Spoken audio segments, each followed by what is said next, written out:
Hello, I'm Franco Luna, PumaPodcast.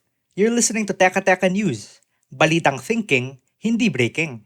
In this episode, History will tell us that the scammers are also evolving. Every time na gumagawa tayo ng hakbang para sila ay masawata, nagiging creative din sila. we talk about the return of 2021's boogeyman, spam text messages.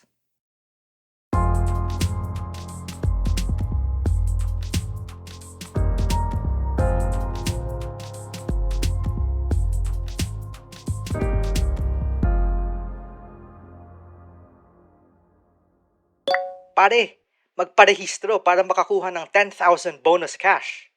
Bilisan mo, sumali ka na. Madali lang kumita, magbukas ka ng account.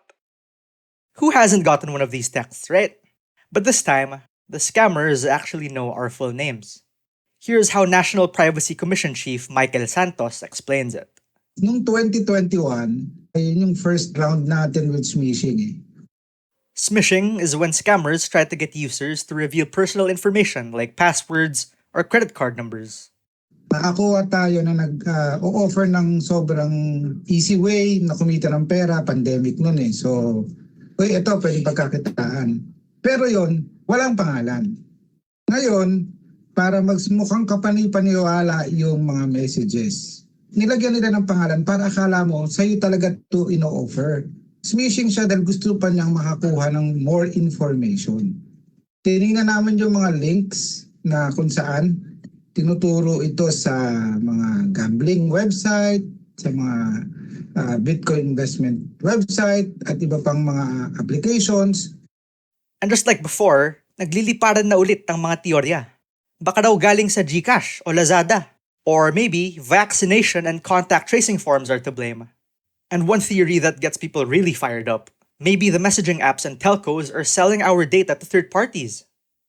But Manila Bulletin tech editor Art Samaniego says this isn't likely. The source could be data leaks from companies or from messaging apps. Yun ang nakikita nating dahilan because telco will not sell our data to anyone because they will be accountable to the National Privacy Commission. And the Philippines National Privacy Commission is one of the strictest privacy commission in the world. Contact tracing forms, definitely not. So hindi siya kasama. But wait, if it's not telcos or medical data, where are our names being taken from? Angel de Doble, PLDT Smart's first vice president and chief information security officer, says the data scraping is 100% legal. And that's where the problem starts. Listen to what he had to say over One News sa Totoo Lang.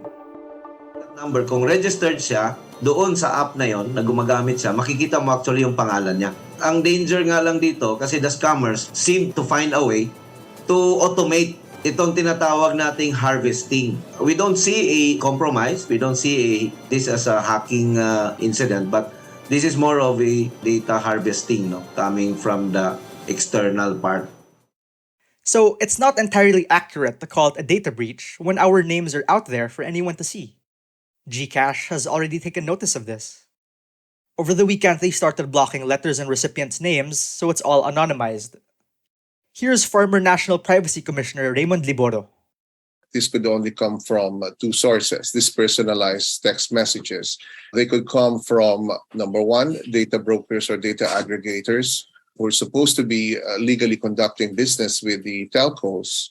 And the second would be what you call SMS casters. And these are software-based technology where all you need is an SMS sending software which is readily available.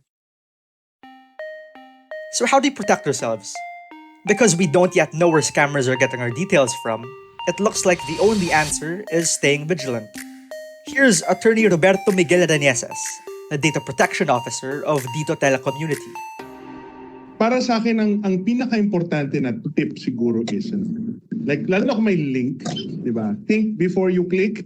Parang kung out of the blue siya, di ba? Mag-isip ka muna bago mo i-click, di ba? Yun ang una. Pangalawa, if it's too good to be true, most definitely, it's too good to be true. So it's probably is, right? So dapat medyo maging doubtful ka, right? And pangatlo, pag may nakita kang, yun nga, mukhang hindi mo kilala to or nagsasabi na nalo ka doon ng raffle na hindi mo naman sinalihan, report ka na agad sa kung sino man yung provider mo. Smart, Globe, and Dito have also been asked to deactivate clickable links and QR codes in texts from malicious sites.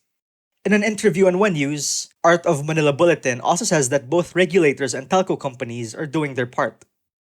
For one, the DICT is doing its part to stop these scam text messages. The telcos have the capability to stop these spam text messages because they have the equipment. For example, Globe invested $2.7 million of equipment and solutions for their content filtering system. So kaya nila. And in fact, PLDT also did it. They have 2 billion peso worth of cybersecurity operation center to combat this kind of problems. Sa part ng telco, I think they're doing their part now, and also the ICT with the CICC, they're doing their part now to stop this spread of this problem. All this has renewed calls for mandatory SIM card registration. Yes, the same measure that was vetoed just a few months ago. According to the Philippine Statistics Authority, 2.6 million Filipinos were either jobless or out of business in July. Biro mo, wala ka nang trabaho, isa-scam ka pa.